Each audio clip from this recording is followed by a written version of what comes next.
Hello everyone, I am Dr. Reshma Puranik. I am medical oncologist from Pune.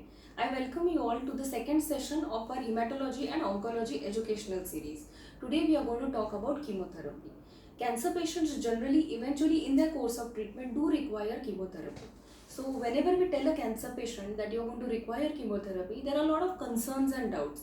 They ask us questions like, is it painful? Is it going to burn or hurt them? Are you going to put me in a machine? So what we find is that there is a lot of lack of awareness and there are very lot of myths regarding this chemotherapy. So that is why we are going to do this video in two sessions. In today's part we are going to talk about what do we mean by chemotherapy, and in the second part we will be talking about myths of chemotherapy. So what is chemotherapy actually? Chemotherapy is nothing but those medicines which are used to kill or destroy the cancer cells. In our body, there are many rapidly dividing cells besides these cancer cells, like the hair cells of our blood, hair, or skin.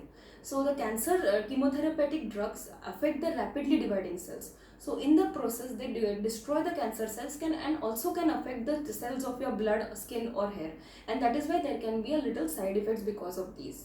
Now, chemotherapy drugs, their schedule and which drugs are to be given are planned by your medical oncologist.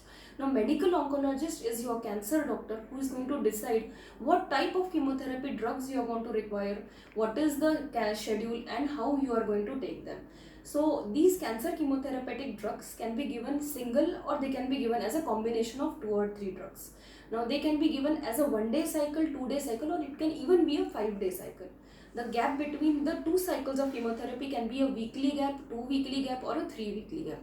Now, all this, like the number of your drugs, which drug is to be given, what is the combination, what is the schedule, how much will be your cycles, these all are decided by your medical oncologist depending on your cancer diagnosis.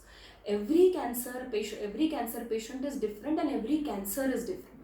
So, for the different types of cancer, different drugs are used, different schedules are used.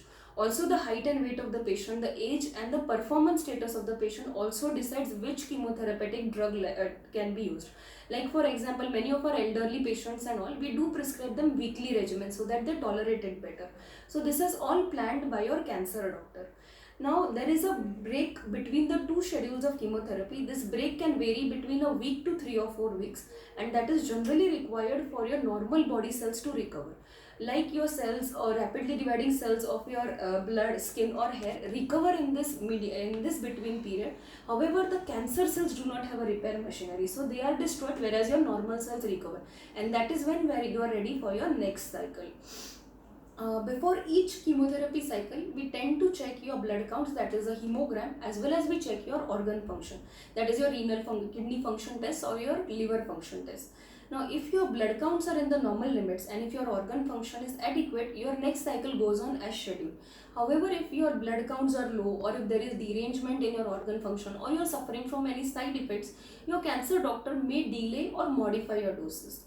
So what I want to emphasize is be very regular with your OPD checkups and your visits with your oncologist. Let them know all about your concerns, your side effects, any things that may be bothering you, so that we can schedule your chemotherapy cycles accordingly. We may delay it or we may modify the doses depending on how you are proceeding through your cycle. What in the end, concludingly, what I want to emphasize is that cancer chemotherapy is not painful. It is not going to hurt you in any way. It does come with its own package of a little side effects, but they can always be taken care of. So do not be afraid of chemotherapy, and always whatever concerns you have, always consult your oncologist regarding the same. So that is why in this second video that we will be posting eventually, we will be talking about the myths and side effects of chemotherapy as well as how do we manage them.